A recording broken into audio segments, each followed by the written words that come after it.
You can only save one of them. On the right is your best friend, Dax. On the left is your childhood friend, Ren. If you save Dax, he grabs your hand and pulls you up onto solid ground. Knew you'd come through. Let's get off this mountain.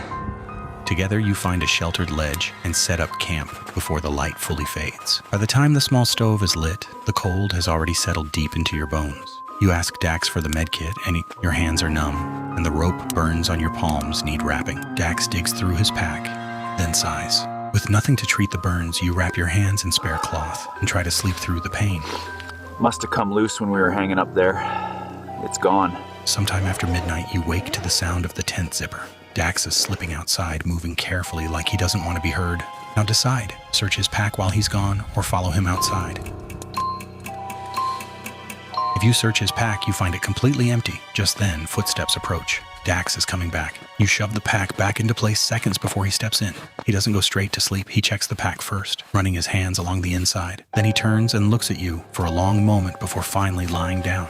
If you follow him outside, you crack the tent flap open and see Dax kneeling in the snow a short distance away, digging with bare hands. He pulls something free, a small case. Inside, gauze and antiseptic glint in the moonlight. He never lost it. He buried it, planning to keep it for himself the entire time. Now decide, quietly return to the tent or confront him now. If you confront him now, you step out and demand the kit. Dax stands slowly, case in hand. There's only enough for one of us to use properly. The two of you struggle in the snow. You're already weak from the cold and the climb. Dax pins you down easily. Rest here. You'll feel better in the morning. Those are the last words you hear before the cold takes you. If you quietly return to the tent, you slip back inside before he notices. He returns minutes later, tucks the case deep in his pack, and finally sleeps.